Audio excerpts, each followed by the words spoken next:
Buenas tardes. Gracias a cada uno de los presentes y a la Fundación Rodney Arizmendi, porque para mí es un honor participar de una charla en esta casa. Primero quiero rechazar abiertamente que el título, el bloque histórico BRICS, es un título gramsciano, lo hayamos puesto en refuerzo a la autocrítica que se está haciendo parte del gobierno saliente de que no ganaron la batalla cultural porque no aplicaron suficientemente a Gramsci o suficientemente a tiempo y perdieron las elecciones. Sinceramente, no creo que haya sido por falta de Gramsci que hayan perdido las elecciones. Pero de todos modos tampoco, aunque lo hubiese entendido, hubiesen podido usufructuarlo, porque bien decía la compañera María Luisa Bategasore en su taller sobre Gramsci que dio aquí, Gramsci tiene lo que él mismo define vértices de pensamiento que son inadmisibles por el adversario. Y más allá de su lenguaje, que es un lenguaje sópico, por sopo el fabulista griego y debe recurrir a alegorías, Gramsci es un gran desarrollador del pensamiento de Lenin, que también usó el lenguaje sópico en muchas de sus obras porque luego tenían que ser publicadas en la Rusia zarista. Ambos sufrieron entonces la censura. Nosotros a veces tenemos ahora oradores esópicos por gusto, para que realmente se lo pueda tomar para cualquier lado. Pero la intención de ellos era rectificar y corregir. Lenin, en varias ediciones posteriores a 1917, hizo aclaración de a qué se refería con sus alegorías. Probablemente Gramsci las hubiese hecho si hubiese salido vivo de la cárcel o no moribundo. El bloque histórico en particular tiene varias de esas alusiones en los cuadernos de la cárcel, precisamente. Sobre todo en el cuaderno 13, en el cuaderno 4 y en el cuaderno 10 de la edición de Jarratana. Y se aplica al BRICS, entiendo yo, porque el BRICS es más un bloque histórico y antes un bloque histórico que cualquier otra cosa. El BRICS no tiene estatuto, no tiene autoridades propias, no tiene una burocracia aparte de los países que lo conforman, pero tiene objetivos que vienen planteados históricamente por la intención BRICS. Bueno, BRICS, ya sabemos, es un acrónimo que significa Brasil, Rusia, India, China, Sudáfrica, que se da a partir de 2010 cuando Sudáfrica ingresa al BRIC, que era Brasil, Rusia, India, China. Luego, en 2023, la cumbre de Johannesburgo, Sudáfrica, se acepta el ingreso de 6 miembros, de los cuales ingresan plenamente 4, Etiopía, Egipto, Arabia Saudí, Emiratos Árabes e Irán. Y digo plenamente 4 porque Arabia Saudí resulta vacilante luego en el ingreso. No ingresa Argentina porque cuando Milei asume la presidencia, rehúsa integrarse, tenía que hacerse el 1 de enero de 2024 y él ya estaba en la presidencia. Y este año, en octubre, en Kazán, Rusia, se realizó la cumbre de BRICS, donde se integraron otros 13 países en calidad de socios: Bolivia, Cuba, Argelia, Nigeria, Uganda, Turquía, Bielorrusia, Uzbekistán, Kazajistán, Malasia, Tailandia, Vietnam e Indonesia. Estos 23 países, si los observamos por separado, tienen una diversidad de todo y no tienen nada aparentemente en común. Distintos sistemas socioeconómicos, distintas formas de gobierno, distintas culturas, distintas civilizaciones. ¿Y qué los une en los BRICS? A mi modo de ver, por lo menos 6 elementos de los que Gramsci consideraba crean un bloque histórico. Elementos individuales y subjetivos, y elementos de masa, objetivos y materiales. El primero, el más importante, es que es un bloque que se plantea una alternativa a la globalización unipolar imperialista, es decir, el antiimperialismo. Ese elemento lo podemos rastrear en la propia conformación de los BRICS, porque ya dijimos que antes de ser BRICS fue BRIC. Fue BRIC entre 2006 y 2008, con reuniones de cancilleres de estos países en varios foros internacionales, incluso en la ONU, con una cumbre en Ekaterimburgo, Rusia, donde el planteo BRICS lo hace, el planteo BRIC en ese momento lo hace Rusia, entre su canciller, Sergei Lavrov.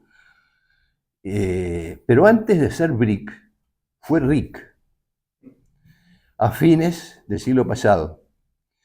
Y es un planteo del canciller ruso de entonces, Evgeny Primakov, quien fue el gran mentor de Sergei Lavrov para canciller de Rusia e incluso de Vladimir Putin para presidente. Se disputó en determinado momento la sucesión de Yeltsin entre Primakov y Putin. Primakov desistió en apoyo a Putin. Y la doctrina Primakov, que es un canciller de formación con orientación orientalista, valga la redundancia, por su formación académica, pero también general KGB, que tuvo varios destinos en Sur Global, está tomada de un artículo de Vladimir Ilich Ulyanov Lenin, escrito en 1923, que fue el último que publicó en su vida. Se llama Mejor poco, pero mejor. Es un artículo que está destinado especialmente a reforzar el control obrero contra el burocratismo. Esa fue su gran preocupación final. Asistir a la Comisión Obrero-Campesina de Control contra lo que él consideraba un pésimo funcionamiento del Estado por vicios burocráticos. Era muy duro, es implacable en ese artículo, que es un artículo relativamente corto, serán 11, 12 páginas. Pero a determinada altura del artículo pone un ejemplo positivo de qué manera se debe hacer para funcionar bien el Estado soviético, y ese ejemplo es el Comisariato de Relaciones Exteriores, que dice que funciona muy bien, incluso en la confluencia del partido con el Estado. Ese comisariato en ese momento, o sea, la Cancillería, lo que sería actualmente una Cancillería, estaba a cargo de Georgi Chicherin, que si bien había consenso en que fuese el canciller inmediatamente a la Revolución Rusa, no lo pudo ser enseguida porque estaba preso en Inglaterra cuando se da la Revolución de Octubre, desde las manifestaciones contra la guerra que él lideró en 1914. Pero hubo un canje de prisioneros, bueno, porque fue la invasión a Rusia de 14 potencias y entre ellas Inglaterra, y Chicherin pudo encargarse finalmente de la Cancillería. Lo nombro ahora, pero después vamos a ver qué importancia tiene Chicherin en el cumplimiento de lo que Lenin plantea en Mejor poco, pero mejor, que cuando nombra y pone de ejemplo al Comisariato de Relaciones Exteriores, hace luego un resumen de la situación mundial en la que se encontraba Rusia, un breve resumen, que tiene una frase culminante, que es esta. Y de aquí la doctrina RIC de Primakov.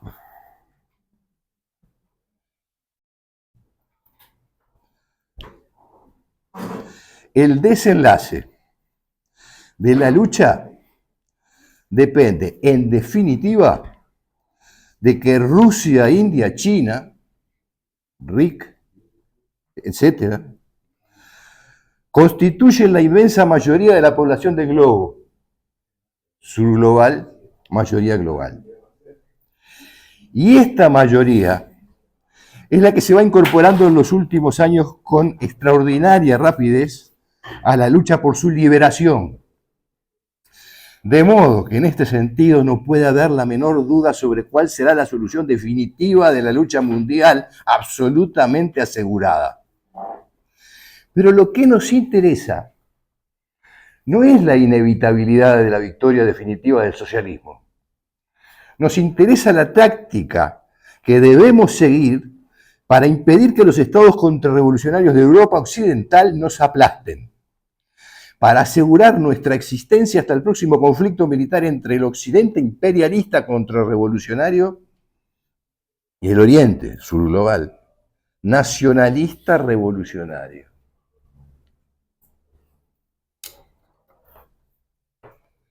Lenin nos dice,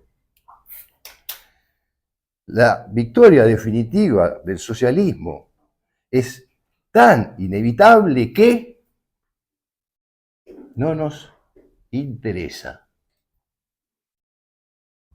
No nos interesa la inevitabilidad de la victoria definitiva del socialismo.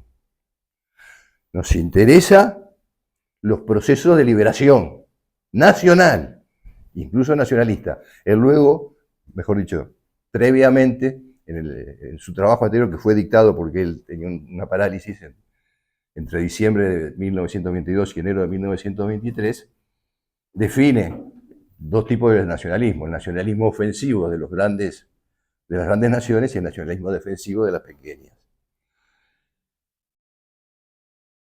Nos interesa en definitiva el antiimperialismo. Este enfoque RIC, más mayoría de la población global,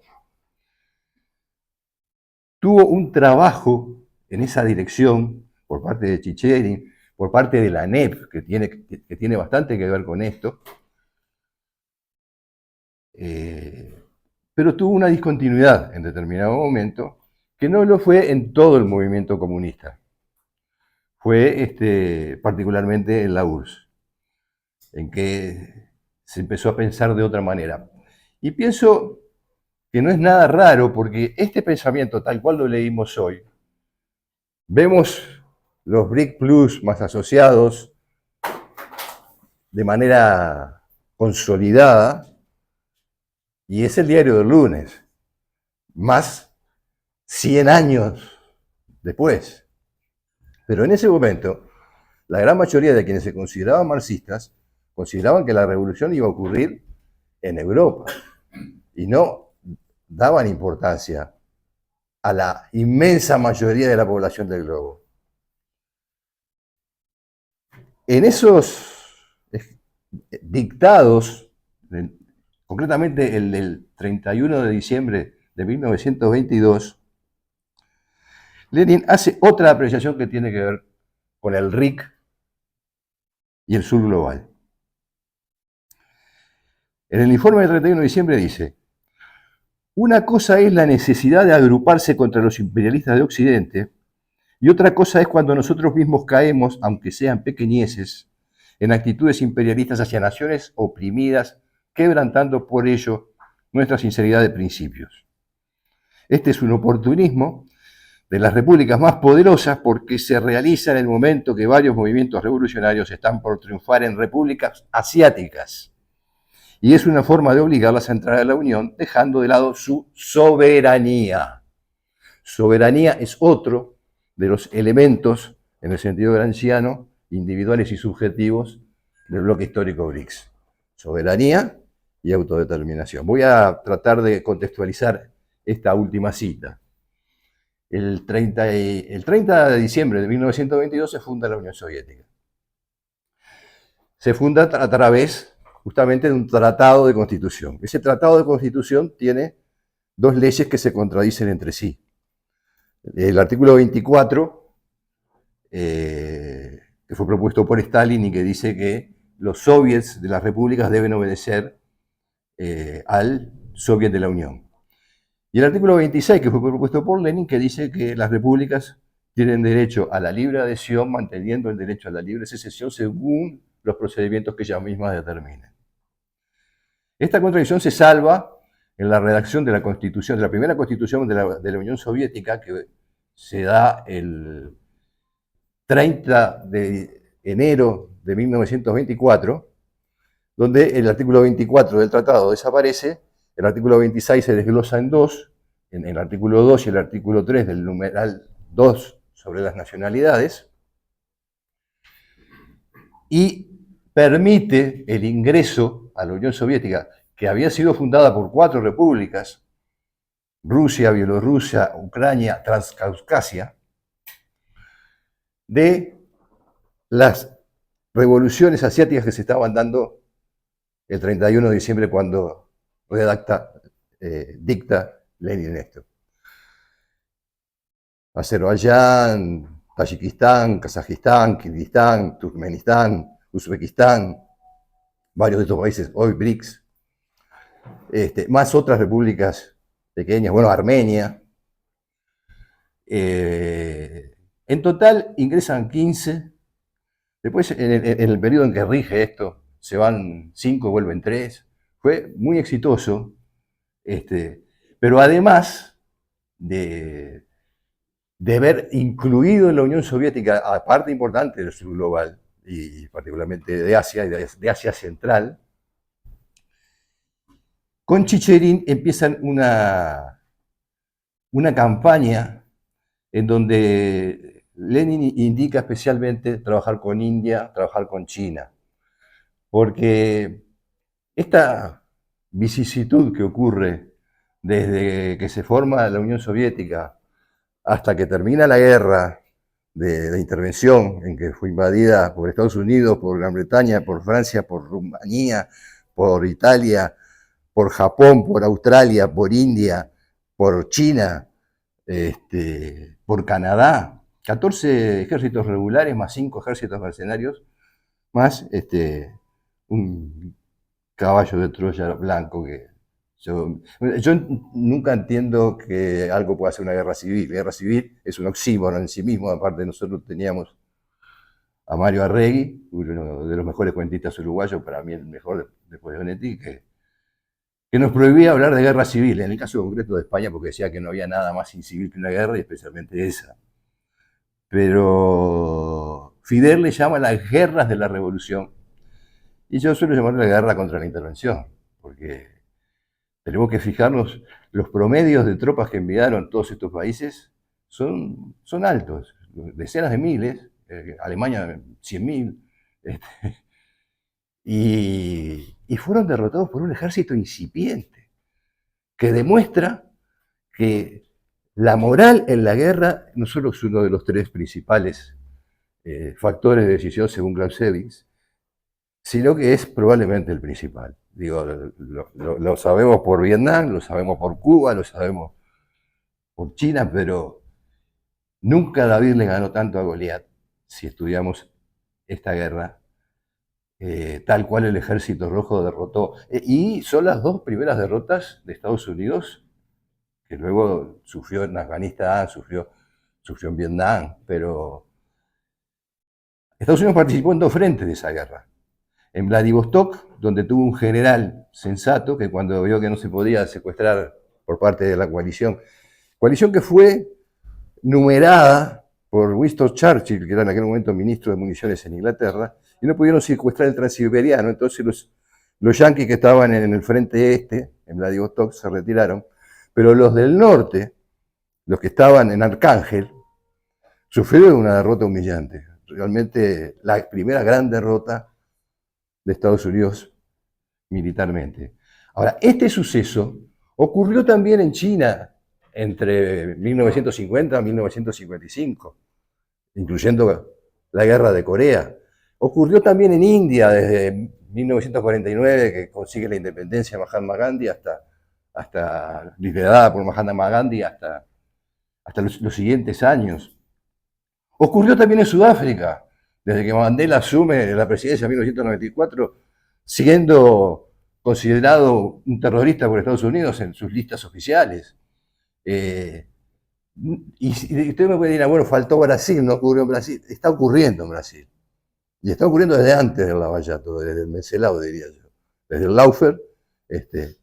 Entonces, el bloque histórico BRICS es un bloque histórico de nacimiento defensivo, que hoy está en la ofensiva, por la decadencia del G7 y del globalismo unipolar imperialista, pero que tiene en común buscar la soberanía con autodeterminación, enfrentar y crear organismos alternativos a los organismos multilaterales que surgieron de la Guerra Fría. A su vez, crear una pacificación monetaria, que sería un elemento de tipo de masa, objetivo y material, en el lenguaje gramsciano, y que tiene la particularidad de que se ha dado en el correr del tiempo con distintos eventos que hoy están presentes. Por ejemplo, de aquellas gestiones de Chicheri, las primeras que fructifican para evitar que Rusia quedara aislada a partir de la guerra, porque no solo fue una guerra, no solo fue un cerco militar, fue un cerco económico. A Rusia la aíslan las potencias contrarrevolucionarias imperialistas en Génova, antes la isla de Locarno, en Suiza, que son tratados donde excluyen específicamente a la Unión Soviética o a la Rusia soviética antes. Y finalmente en Lausana, a partir del 22 de noviembre, fijémonos en la cronología, de 1922, o sea, pocos días antes de que Lenin dicte su informe sobre el tratado, Chicherin consigue acuerdos de no agresión y de no participación beligerante con Turquía, Afganistán, Irak. Ya tenía con la República del Sur de China, porque en ese momento China estaba caotizada, estaban los señores de la guerra en el norte, estaba la República del Sur, que era en cierta medida heredera de la revolución independentista de 1911. O sea, eran todos países surglobal. Y ocurrió además que en el cuarto congreso del Cominter, de la Internacional Comunista, se plantea el tema del colonialismo y del imperialismo con una fuerza con que no se había planteado antes. Y aquí es que luego ocurre una discontinuidad de esta línea, entre otras cosas porque la Unión Soviética en determinado momento, a partir de Stalin, proclama el socialismo en un solo país, que se aísla a sí mismo en realidad, porque el planteamiento lo lleva así, finalmente terminará liquidando el Cominter en 1943.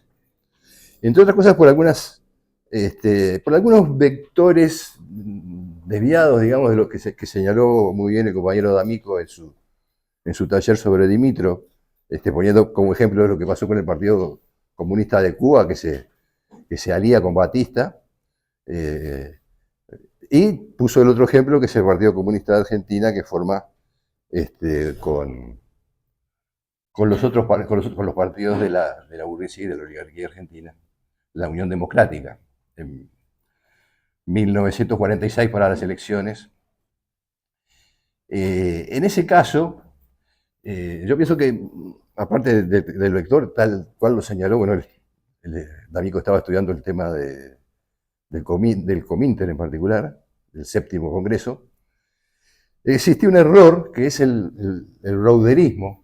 El Browder era el secretario general del Partido Comunista de Estados Unidos y que pensaba que se podía llegar al socialismo por la alianza entre las dos superpotencias de su momento, de salidas de la guerra, el bloque otanista y el bloque del Pacto de Varsovia. Entonces, eso lleva a que Codevilla, por ejemplo, acepte un frente donde lo arma directamente Braden, el Prile Braden, que era el embajador de Estados Unidos en Buenos Aires. Ahora bien, esa discontinuidad es desde ese centro polar. Pero en China, y acá tenemos que ser un poquito revisionistas nosotros de nosotros mismos,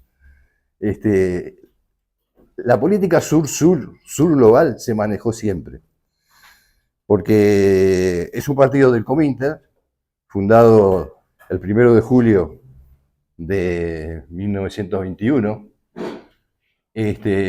por Chen Dujiu y Li Dayao, que fueron muy consecuentes en esa línea leninista, y luego Mao tiene discrepancias con la discontinuidad de esa línea, porque él es contrario a las áreas de influencia que se crearon a partir de los acuerdos de Teherán, Yalta, Potsdam. Porque, en definitiva, la disolución del Comintern se hizo para preparar un mundo con áreas de influencia. Y Mao decía que el imperialismo es un tigre de papel y que no había que ceder en ese sentido. Nosotros sabemos porque, bueno, los que hemos leído Arismendi, hemos leído palos al desviacionismo chino en determinados momentos, seguramente el Gran Salto Adelante, la revolución cultural, que probablemente estén entre el 30% de error que señaló Deng Xiaoping al juzgar, digamos, a Mao a partir de 1978, y a su vez hubo elogios de Arismendi a China, que probablemente estén entre el 70% de acierto que señala Deng Xiaoping. Pero Arismendi decía, una revolución hecha vale por 20 en diseño. Y lo decía en particular por la revolución cubana. Nosotros si tenemos que decirles a los adversarios del gobierno saliente que estudien nuestro proceso de acumulación de fuerza, bueno, nuestro proceso de acumulación de fuerza tiene mucho más que ver con Fidel, tiene más que ver con Lenin que con Gramsci. Marisa decía muy bien que, de manera de reconocer que la izquierda uruguaya empezó muy tarde a estudiar en profundidad a Gramsci. Tiene que ver con el proceso de liberación nacional. Y Arismendi justamente el planteo teórico que hace para nuestro Frente Amplio actual, que se hace en 1956, es el Frente Democrático de Liberación Nacional. Y los otros partidos también. La línea de Vivian Trías, de Carlos Machado en el Partido Socialista, de quien se separó del Partido Socialista, Sendik también fue por el tema del imperialismo, o del antiimperialismo que no tenía Frugoni, aunque Frugoni después deja por legado, no estoy de acuerdo con Sendik, pero síganlo a él. Y esa suerte de retomar la línea leninista del sur global se amplía en la tricontinental con los textos de Guevara, con los textos de Fidel Castro. La Habana, 1966. Pero volvamos a la NEP, porque quiero detenerme en el elemento pacificación monetaria. La NEP la hace Lenin después de, cuando da por terminada la guerra civil, porque los kulaks no soportaban más que le fueran decomisadas las cosechas para que el ejército rojo comiera y siguiera combatiendo. Lo hace en 1921. Previamente, Lenin vuelve a Petrogrado en el famoso tren sellado, con algunos bolcheviques, entre ellos Grigori Sokolnikov, que era doctor en economía. Bueno, la historia de él es un poquito la de todos los bolcheviques, si lo revisamos, todos pasaron más o menos por lo mismo. Él se afilia a la fracción bolchevique a los 17 años y organiza las Juventudes Comunistas en Moscú. Para la revolución tiene una gran experiencia combatiente, es detenido, enviado a Siberia, a prisión, luego deportado. En París hace 2 carreras universitarias, se egresa de ambas, abogado y economista, y finalmente hace el doctorado en economía de la Sorbona. Y es el que nacionaliza la banca en Rusia en 1917. Y hace la monopolización del comercio exterior. Pero cuando viene la invasión, por su experiencia militar, por su experiencia combatiente, le encargan 2 divisiones del Ejército Rojo. Hasta 1921 en que Lenin decide lanzar la NEP. Que yo me enteré aquí, gracias al compañero que dio el taller sobre la actualidad y vigencia del leninismo, Fernando Sass, que el Che Guevara dijo que la NEP es tan difícil que solo Lenin la podía dirigir. Gran elogio a Van Lalet, a Deng Xiaoping, también gran premonición del desastre de Gorbachov, que para mí quien mejor lo definió fue Manuel Vázquez Montalbán, el español, que dijo: la perestroika es una sinfonía sin partitura con un director sin batuta. Pero Lenin, para Lenin también era tan difícil y recurrió a alguien al que no se recurría normalmente. No, los ministros de finanzas no eran doctores en economía. Este fue un caso bastante... Incluso no existía mucho el doctorado, no estaba muy extendido. Bueno, Sokolnikov toma una economía devastada por la guerra, pero además con todos los caracteres de las economías BRICS que fueron agredidas por el imperialismo. Inducción de la hiperinflación, inducción de la hiperdevaluación del rublo, y toma una medida que es muy interesante porque hoy la está aplicando China. Respalda al rublo en oro y ordena dinamizar el trabajo de las minas de oro para llegar a respaldar, aunque sea 1/3 de cada rublo. En 1924, 3 años después de aplicar la NEP, de empezar a aplicar la NEP, consigue 3 cosas. Primero, valorizar al rublo. Segundo, terminar con la inflación. Y tercero, crear la fama del oro de Moscú, que luego siguió y que debería seguir.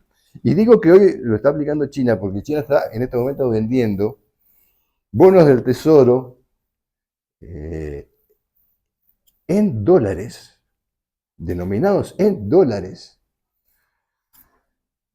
en Arabia Saudí, que es el lugar del petrodólar.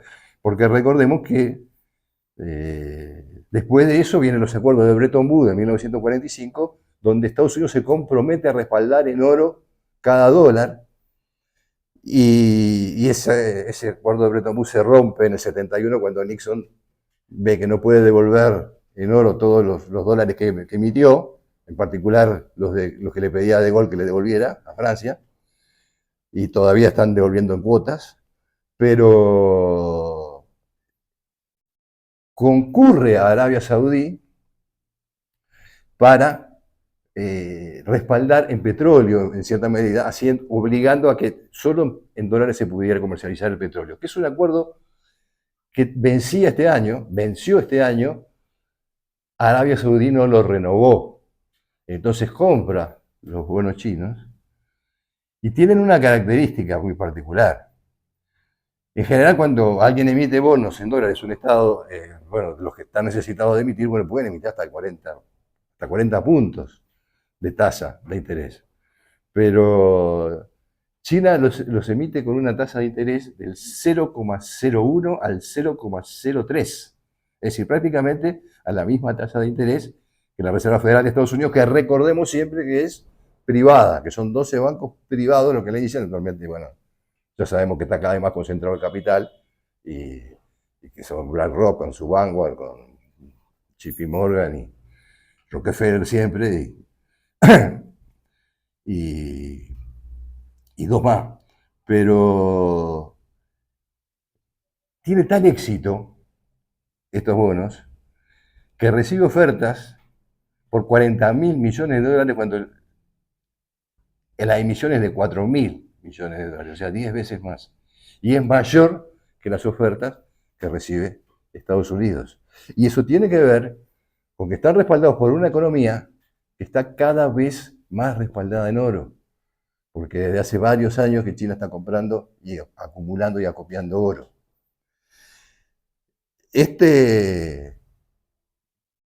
elemento de bloque histórico que trabaja Gregory Sokolnikov desde el año 21 también tienen que ver con la creación de intereses creados fuera de Rusia, porque de esta manera es que va consiguiendo distintos tratados a través de Chicheri que hacen que sea más difícil que la aplasten a la Unión Soviética las potencias imperialistas contrarrevolucionarias. Esto que dice Lenin. Y esto que dice Lenin es lo que hace China. Y si una revolución hecha vale por 20 en diseño, bueno, una revolución hecha, defendida, permanecida, triunfante y triunfante al punto de estar superando a la mayor potencia imperialista de todos los tiempos en 37 de las 44 tecnologías de punta, de estar superando desde hace 6 años en PBI por paridad de compra y desde este año también en PBI nominal, y de haber sacado a 800 millones de personas de la pobreza, que es la mayor hazaña de la especie humana en la historia de la que somos contemporáneos, bueno, vale por 40 revoluciones en diseño, vale por 2 o 3 de las revoluciones hechas y que no se pudieron o no se supieron defender. Y nosotros, si somos alimentistas, entonces tenemos que estudiar al Partido Comunista de China, tenemos que estudiar a la Revolución China, tenemos que estudiar a la República Popular China con esta dedicación. China está estableciendo esos lazos que buscaba Sokolnikov con 140 países de lo que es, si no el principal socio comercial, el segundo. Es muy difícil invadir un país que tiene a la gran mayoría de los países del mundo de primer socio comercial. Pero lo pueden hacer a través de la guerra. Y del mismo modo que Lenin no se ilusiona, dice, tenemos que prepararnos para la próxima, porque van a volver. No se ilusiona no solo con la revolución, no se ilusiona con que pueda haber paz en Europa contra la Unión Soviética. China no se ilusiona. Lo que está discutiendo China no es de ninguna manera la administración del capitalismo. China está discutiendo la defensa del socialismo. ¿Cuántos portaaviones necesitamos? ¿Cuántos submarinos nucleares? ¿Cuántas ojivas nucleares? Porque sabe que donde se plantea la guerra no hay negocios, no hay capacidad en él. Y sabe que el imperialismo es capaz de todo porque son marxistas. Leyeron El Capital. Entonces, un tercer elemento es la pluralidad cultural.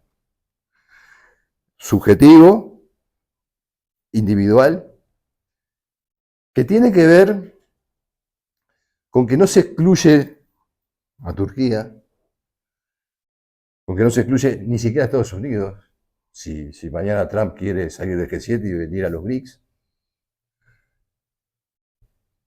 y se amalgama la resistencia civilizacional, porque acá tenemos prácticamente a todas las civilizaciones de la humanidad, milenarias. Tenemos a los persas, tenemos a los árabes, tenemos a los indios, tenemos a los rusos, a los chinos, todas milenarias. Y con la incorporación de Cuba y la incorporación real de Venezuela, porque si Venezuela no entró en Kazán, la aceptaron todas. Ahora Lula reconoce a Maduro jefe de Estado, o sea que el año 2025, cuando Brasil va a ser el presidente pro tempore de BRICS, va a ingresar seguramente Venezuela, también seguramente Serbia. Entonces encontramos que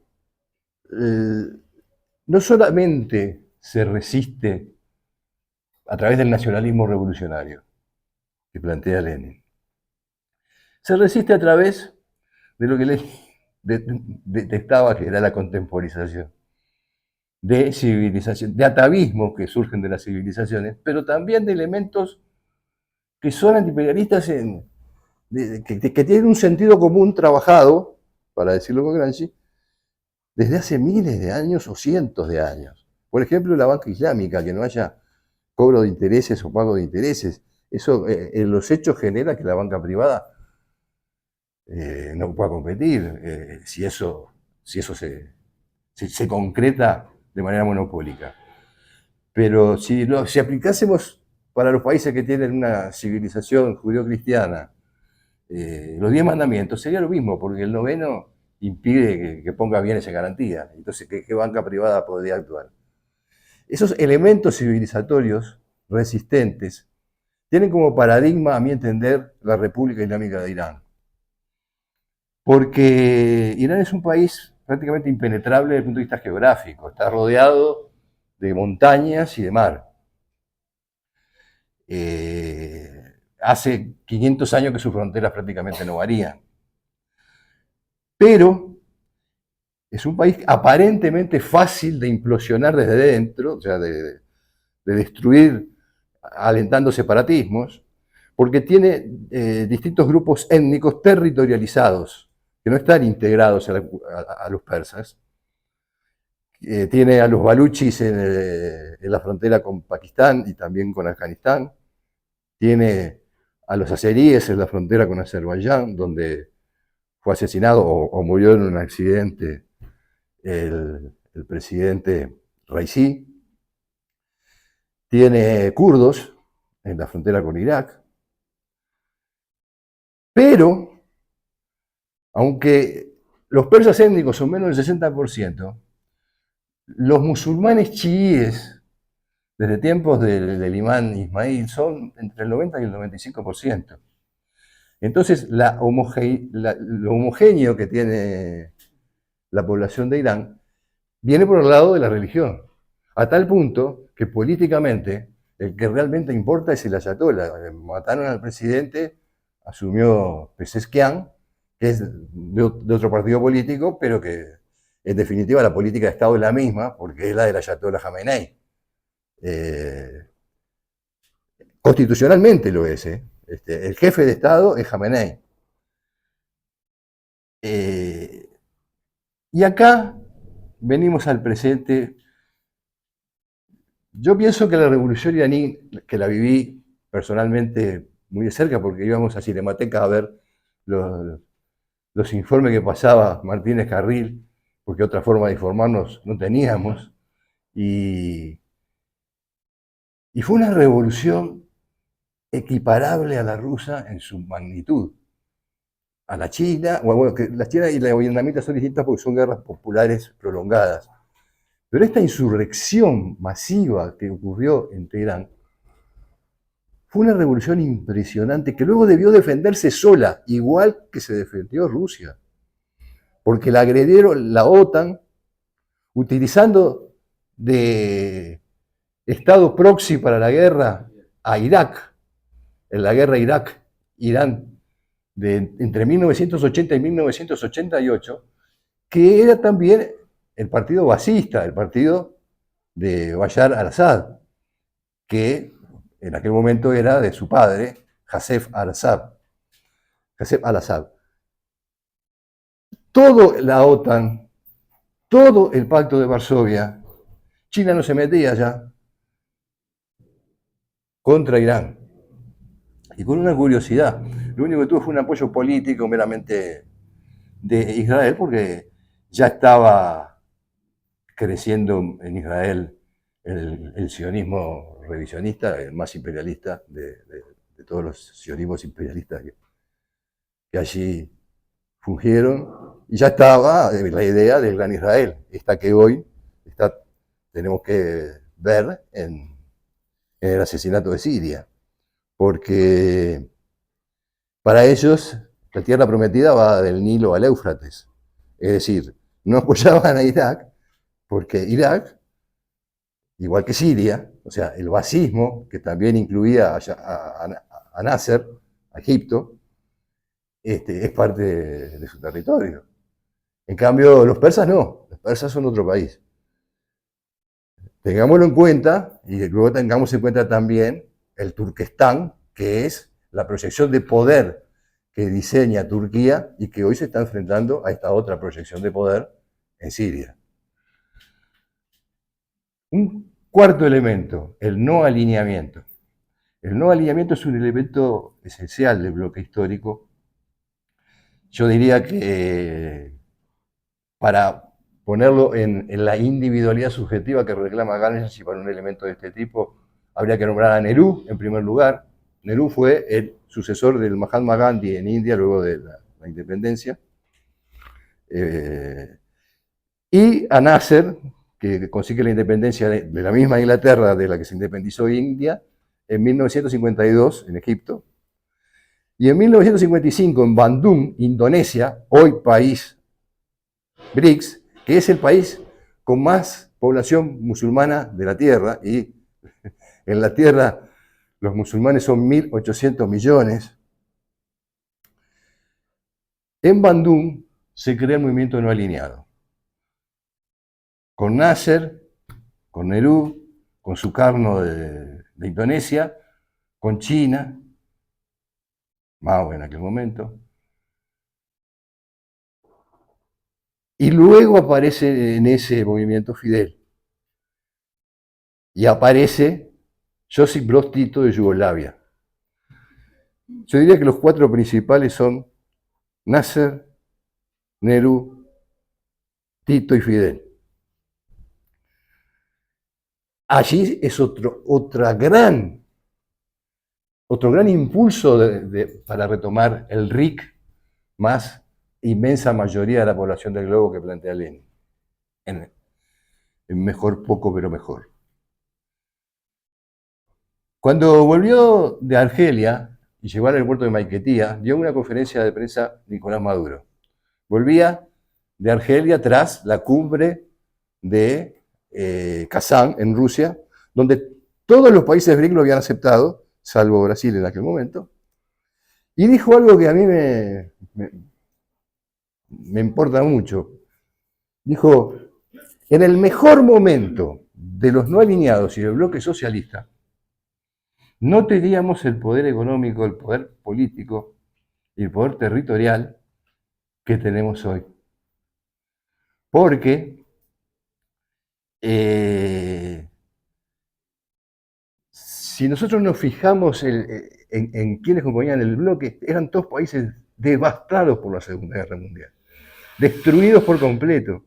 El diseñador de la Guerra Fría en Estados Unidos, que fue el embajador de Estados Unidos en Moscú, George Kennan, escribe un informe que se llama Telegrama Urgente, que es en el que se basa Washington para hacer implosionar a la Unión Soviética, contenerla y hacerla implosionar, que esa fue la estrategia y eso funcionó. Dice en 1948 en ese informe, tenemos el 50% de la economía mundial. Y si vamos a los índices económicos, encontramos que sí, en 1948 el 50% de las, por ejemplo, de las exportaciones eran de Estados Unidos. Y el 30% de la economía de Estados Unidos era todo Unión Soviética y más el bloque. Lo sumaban a los no alineados en el mejor momento y no llegaban a lo que tenemos en la actualidad con los BRICS, con los BRICS más asociados. Tenemos el 82% organizado de la población mundial, porque los BRICS no son solamente BRICS, los BRICS son referentes de organizaciones regionales. Es la organización global con referentes de organizaciones regionales. Por ejemplo, Rusia en el espacio euroasiático, que además compone un paraguas militar, porque el Tratado de Seguridad Colectiva de la Unión Euroasiática ya ha funcionado en ese sentido, en Kazajstán, en Bielorrusia. Tenemos a Brasil, Cuba, Bolivia, 2 países salva, pero 3 países CELAC. Tenemos a Argelia, que es el gran referente del Sahel, del África subsahariana, más inmediata, Saharaui, Mauritania, Chad, Mali, Níger, que hoy está en plena ebullición y que hoy tiene un líder que probablemente sea el principal del tercer mundo, del mal llamado tercer mundo, del sur global, que es Ibrahim Traoré, que sigue los pasos de Tomás Sankara y del Che Guevara. O sea, a veces cuando nos dicen el mundo se está derechizando, tenemos que ver el mundo, el 82%, que proyección es el 85% de la población, y no quedarnos con el 15% de París-New York el Corte Inglés, porque eso ni para la moda sirve, la moda hoy es Shenzhen-San Petersburgo. Hoy y a tendencia. Ahora, además del 82% de la población, tenemos más del 70% del territorio y el 70% de la economía. A fines del siglo pasado, el G7 superaba al BRICS en PBI. Hoy lo supera el BRICS, pero lo supera muy ampliamente. Cayó el PBI del G7 cayó a menos del 30%. Entonces, esto, que es un factor a tener en cuenta, está muy relacionado con el de la soberanía y el de la autodeterminación. Porque esto se consigue si realmente se realiza una política que no caiga en enormes, porque fueron enormes, quebrantos de los principios del antiimperialismo, fundamentalmente. Y después tenemos un elemento que Gramsci denominaría de masa, objetivo y material, que es la pacificación monetaria. Porque Estados Unidos ha usado el dólar a manera de arma de guerra. Hoy está usando incluso las exportaciones, por ejemplo, los walkie-talkie.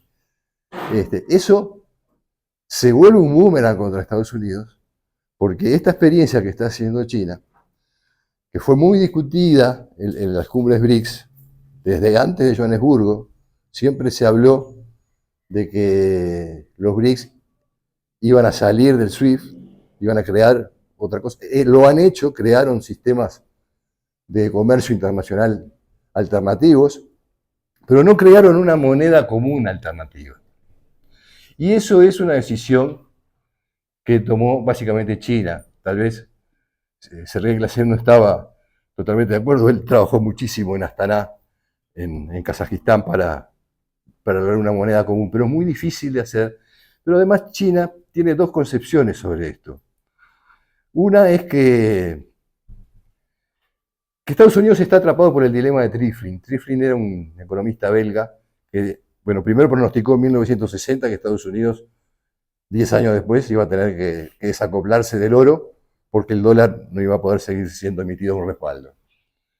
Y después dijo que el que tiene la economía y emite la moneda única de divisa de reserva es un país que corre el riesgo de quedarse sin economía, porque naturalmente va a preferir comprar y que trabajen los otros, pero los otros van generando economía, que es lo que hizo China. Y China en 2008, cuando aparece la crisis de la banca de seguros, le dice, el Banco Central le dice a Estados Unidos, no, esto es Trifflin, esto es porque no tenés economía que te esté bancando las burbujas que estás creando. Entonces ahora viene Trump a crear aranceles para recuperar la economía. Lo hizo en cierto momento, después vino la pandemia, la manejó horrible y perdió las elecciones, pero lo hizo en cierto momento de su anterior periodo. Y China consigue canjear sus bonos por petrodólares y con esto, según Pepe Escobar, va a alimentar a... Pepe Escobar es un geopolítico brasileño al que yo sigo, al que seguimos, ¿verdad?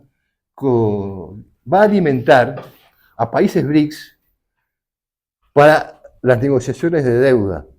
Y de ahí la importancia del ingreso de Nigeria. Nigeria junto con Kenia son países que han tenido enormes, multitudinarias manifestaciones contra el pago de la deuda, que es una situación en la que están, bueno, Argentina ni qué decir. Pero al conseguir esos acuerdos y enviar esos dólares a Estados Unidos, China contrarresta la jugada de los aranceles, porque inunda de liquidez, genera hiperinflación, obliga a Trump a aumentar las tasas de interés y sigue manteniéndolo con los dólares, porque el yuan no es una moneda de libre conversión. Es decir, esto que hablamos de la NET, de la monopolización que hizo Sokolnikov del comercio exterior, China lo tiene muy presente, esto está muy controlado. Ellos son socialistas con peculiaridades chinas, aunque nadie se los quiera creer y aunque lo digan en todos los idiomas, son así. Y el factor Vietnam-Cuba, desde mi punto de vista, es clave. Que hayan ingresado Vietnam y Cuba en Kazán es una enorme noticia, porque cuando yo digo que no debemos caer en quebrantos al antiimperialismo, me refiero a la buena política que a mi juicio está siguiendo Putin. Y yo estaba equivocado con Putin. En 2008 yo seguía los sucesos que se estaban desarrollando en Georgia, y pensaba que Putin iba a ocupar Georgia y que iba a colgar al títere de Washington en la plaza. Yo publicaba una columna en La Onda Digital y 2 por 3 me reunía con el editor, Roberto Pereira, un amigo, y se lo comenté justo cuando estaba escribiendo y me dice, no, mira que no, se va a quedar con, va a ser Abjasia, va a liberar Abjasia, Osetia del Sur, población rusa. Y le tengo un gran respeto porque es un hombre muy informado, entonces no escribí eso, me evité hacer un mal pronóstico, escribí sobre otra cosa. Pero cuando ocurrió la operación militar especial, al día siguiente tuvimos Legítima Defensa, que es un streaming de caras y caretas. Yo había ido para preparar mi trabajo una semana después y me dijeron, falta una silla, ¿querés sentarte? Sí, me senté. Y le digo, no va a Kiev, aunque tenga todo una maniobra evidente para paralizar las tropas en Kiev y que no se sumen a las que están en la línea de contacto. Va a Odessa, va a los territorios rusos, porque tenía ya esa experiencia. Y esto es seguir la línea de Lenin más que todos los anteriores presidentes que tuvo Rusia después de Lenin. Y antes también, por supuesto. Pero lo digo en el sentido de que incluir a Vietnam y a Cuba. Vietnam es el carro del Chaná del antiimperialismo. Es una declaración en sí mismo incluir a Vietnam en los BRICS. Y Cuba es la numancia de la modernidad. Pero además yo pienso que Cuba tiene que jugar un papel muy importante para restablecer las conexiones, los diálogos de intermediario, porque en algún momento Putin va a tener que volver a juntarse con Scholz y con Macron. Y hasta va a tener que juntarse con este nuevo primer ministro inglés. Scholz sin duda. Scholz no llega. Bueno, quien reemplace a Scholz y Macron. Y el nuevo primer ministro inglés, mal llamado Rodney, diría Arismendi, sin duda, el Rodney.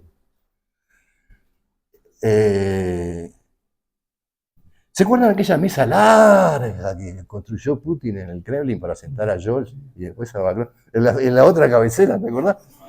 Bueno, tenemos que construir una mesa, pero más larga que esa, no de 30 metros, de 130 metros y ponerla en la Plaza de la Revolución. Y entonces, previendo la ingenuidad que tuvieron los rusos durante los años 90 y 80 con respecto a las promesas de los yanquis, poner a Putin bien enfrente al contorno del rostro del Che Guevara ese, que está ahí en la plaza, que es enorme. Porque en todo momento el Che le va a estar hablando al oído. No hay que creerles ni un tantito así. Nada. Y el Che Guevara es el mayor ícono de la voluntad contra el pesimismo de la inteligencia del que hablaba Gramsci. Gracias.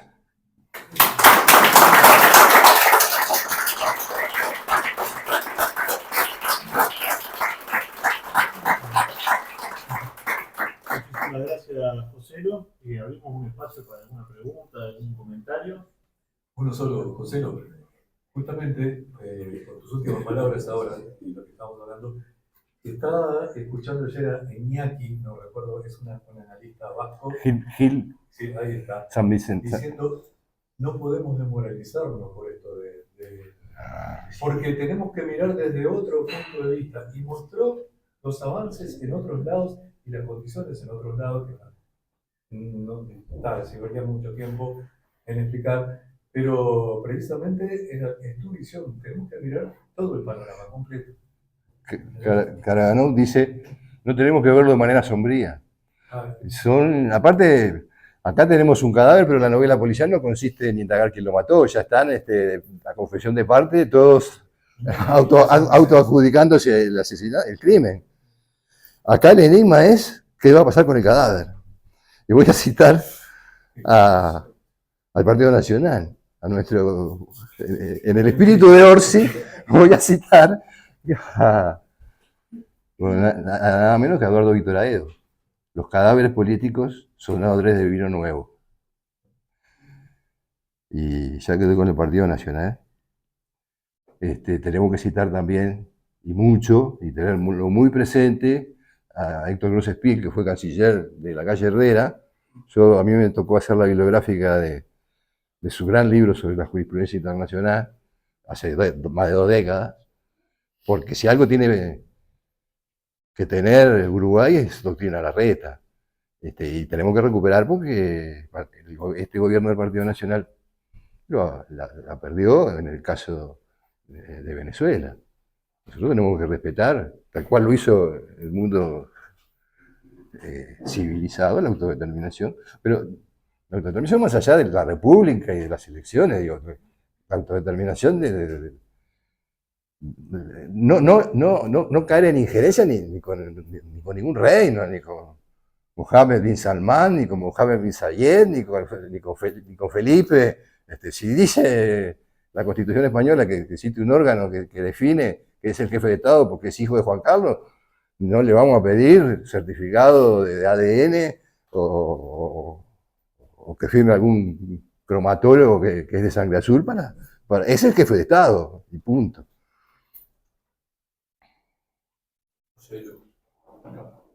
Yo, Rubén, capaz que peco de súper inocente, pero digo, ¿existe alguna posibilidad de que Uruguay incorpore los BRICS? Y en ese caso, ¿podríamos tener abiertas fronteras para nuestros productos con mucho menor tasa de impuestos, digamos? Mirá, yo pienso que en perspectiva lo que no existe es la posibilidad de que no se incorporen a los BRICS, porque desaparecemos. Tendencialmente, esa es mi visión. Además, Uruguay debe ser reclamado por los BRICS, porque Uruguay tiene mucho para aportar en todos estos elementos de bloque histórico. Para empezar, las instituciones del año 13, el federalismo por libre adhesión y libre secesión, la autodeterminación de los pueblos en su formulación más elevada, el reglamiento de tierras, porque cuando decimos están conviviendo en los BRICS distintos sistemas hasta socioeconómicos de tipo de gobierno, Artigas en 1815 hace una revolución agraria donde entrega el Aderunguá, el norte de Río Negro, sin parcelar a la tribu charrúa, para que vivan ahí en comunismo, dígase primitivo, si quieres. Parcela al sur, o sea, convive capitalismo con comunismo, Vietnam, Cuba, con Rusia, con Arabia Saudí, Emiratos Árabes. Ahora, también tenemos esto que decía, ¿no? Doctrina Larreta, porque recordando a Grosse-Piel, ¿no? Desde 1907 Uruguay plantea estas cosas, el no injerencismo, anterior a la Sociedad de las Naciones, ¿no? Entonces, y además por el antiimperialismo. Yo diría sobre todo por el antiimperialismo. Porque si hacemos una cronología de la doctrina antiimperialista que lleva a Lenin a decir esto y a sacar estas conclusiones, y bueno, tenemos que empezar por el Capital tomo 1, capítulo 24, el origen de la acumulación capitalista, que tiene, bueno, hace una descripción muy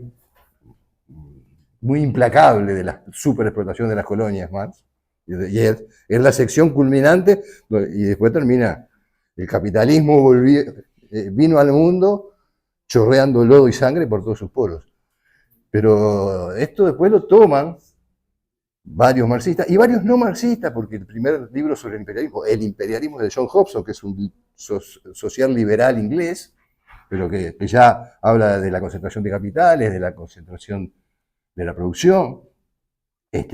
Después en 1910, sí, un marxista austríaco, Rudolf Hilferding, que escribe El Capital Financiero, donde ya señala la fusión del capital bancario con el capital comercial, para luego, en 1911, el hito que tiene la teoría antiimperialista son los considerandos a la estatización de la banca de seguros en Uruguay, de José Valle y Ordóñez, que es un cinto, pero que ya describe las consecuencias de la fuga de capitales, de la exportación de capitales, de la inversión directa, de las consecuencias en el empleo, en los temas sociales.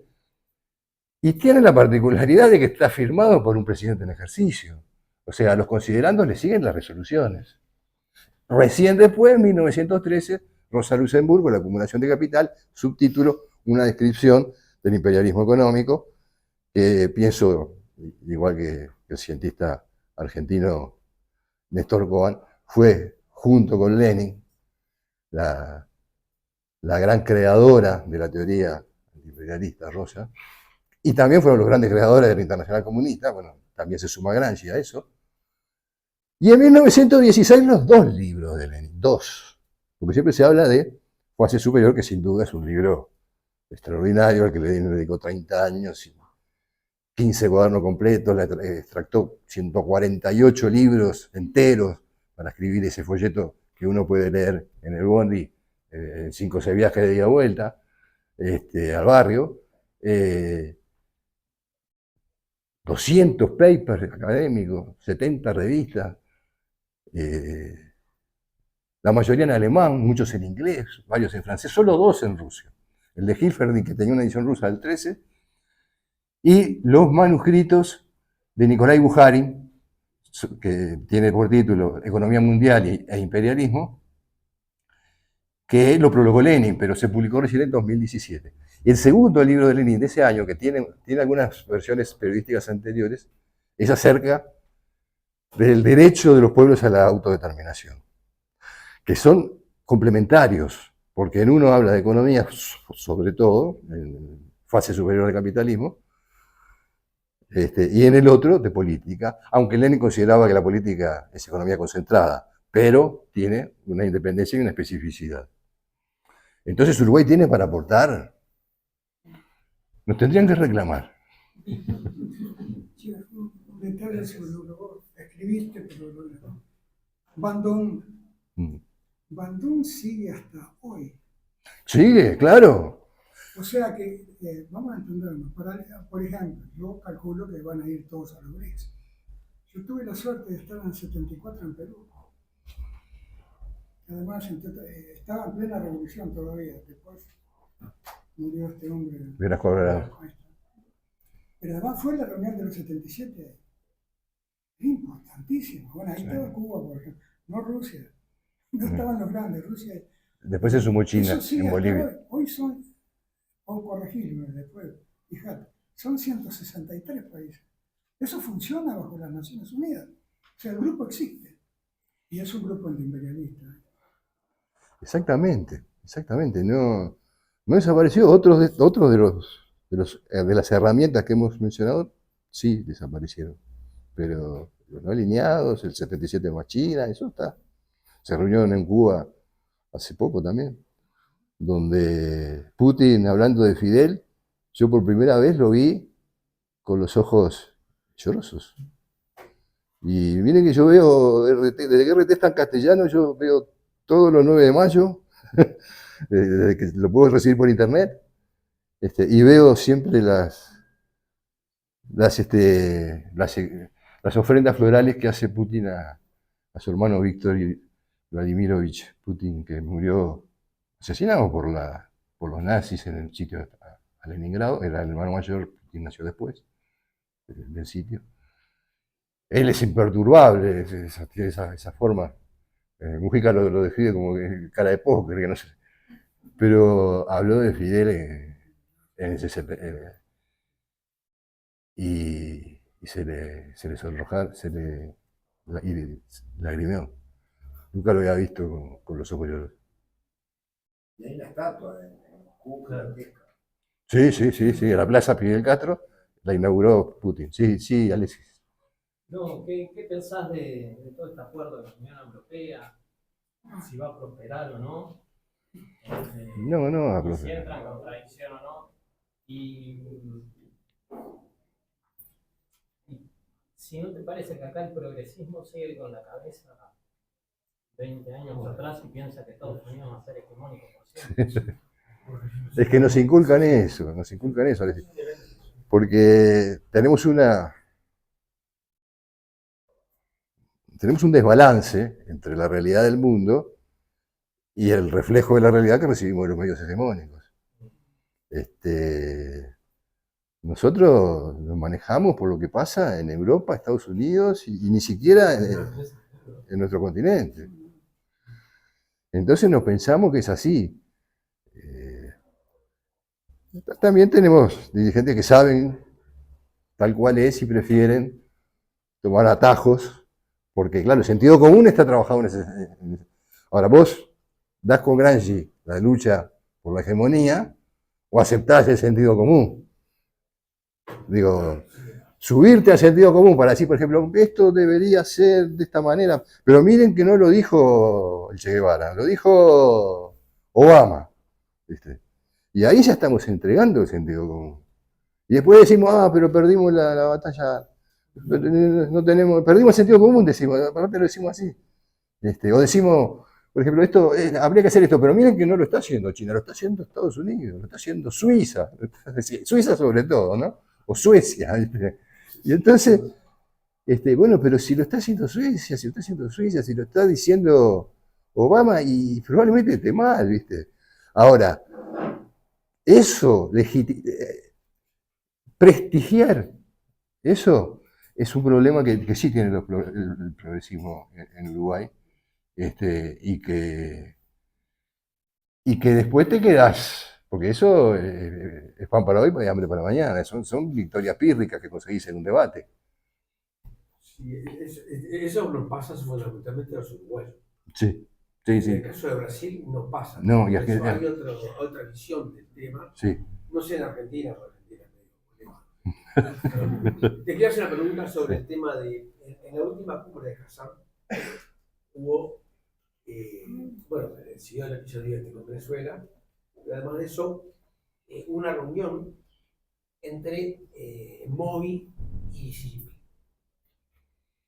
Entre otras cosas porque hay una pequeña, a nivel internacional, la prensa reaccionaria hace énfasis en la diferencia de enfoque que tienen China e India, ¿verdad?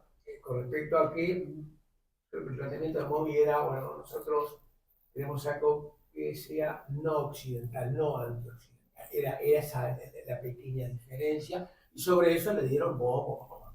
Eso es primera pregunta que tienen sobre eso. Así. Porque evidentemente el problema de los BRICS es un proceso, es un espacio de construcción. Es un bloque histórico. De perspectiva. Ese es el gran tema, que acá no lo vemos, no tenemos. Entonces, la primera pregunta que te quería hacer es eso, ¿sí? Estas diferencias que existen entre China e India, que vienen de allá, ¿no? Podemos decir que pueden ser trabajadas, si existen perspectivas de trabajarlas. Esa es la primera pregunta. La segunda es, tú hace tiempo hiciste alusión al subbloque, diríamos, que se viene conformando, que está trabajando hace tiempo, que es el de Rusia más los países, algunos países de Caspio, etcétera, que se llama, no me el nombre ahora, y es una especie de subbloque que se da y que podemos tomarlo en el cuadro de los BRICS, si miramos más grande. Entonces, esto mismo, ¿podemos nosotros aspirar a que se pueda construir algo similar con el liderazgo de Brasil, si es que podemos mantenerlo, evidentemente, Sí. para esta zona? Por ahora. Sí, bueno, la primera, La semana pasada hubo un gran ataque de la oposición india a Modi por sus relaciones con China. El Partido del Congreso, que hoy es el partido más numeroso del mundo, tiene unos 140 millones de militantes. Más que chino. Claro, pero porque el chino es un partido de cuadros y este es un partido de masas, ¿no? Si el chino fuera de masas, tendría 400 millones de afiliados. O si fuera de cuadros y de masas, ¿cuál es el Partido Comunista de Uruguay? Pero el tema con Modi es que él es el conservador y los otros son los progresistas. Y los otros son los que están con Estados Unidos contra que Modi resuelva los problemas territoriales incluso que tiene con China. Son problemas que los va a resolver, que ya está en camino de resolución. Entonces por eso tenemos que atenernos a esto. Modi es nacionalista revolucionario y es nacionalista. No está con las potencias contrarrevolucionarias imperialistas que quieren aplastar a Rusia para luego aplastar a China y que quieren aplastar a Irán. Que les va a costar todo eso, pero van a ir. No tenemos que hacernos ilusiones. Lo segundo,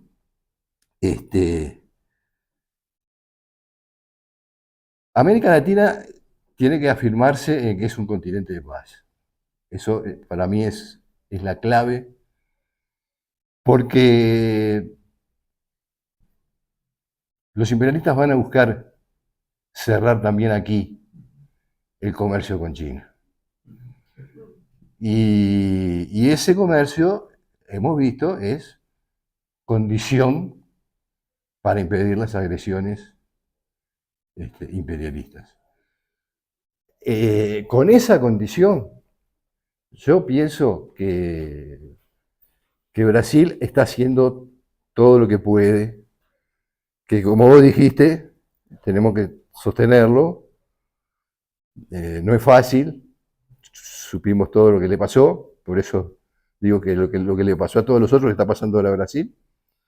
Pero hubo un G20 en Brasil hace 2 meses, en el que Lula logró neutralizar por completo las propuestas del G7, que querían hablar de Ucrania, que querían hablar de Taiwán, que querían.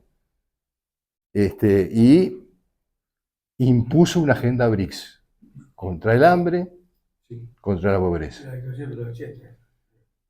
Bueno, pienso que también en América tenemos que dejarnos con eso de que avanza la ultraderecha, porque eso de la ultraderecha muchas veces lo pone para, bueno, háganse centrita porque viene la ultraderecha. No, nosotros estamos ganando. Primero ganamos en Uruguay, que no es poco, porque acá el Frente Amplio es mucho, es bastante, por lo menos. Ganamos en Colombia, en Chile, aunque a mí no me guste Boric, es un candidato de izquierda y que se presenta con partido de izquierda. México, lindo. México, viva México. La proposición fue de México en el G20. Exactamente, o sea, fantástica. Detallada. Con López Obrador, con Claudio Sheinbaum. Y Lula, chao, estaba ahí. Y gracias a ellos. Y ellos sí mantienen la doctrina Estrada, sin ninguna claudicación.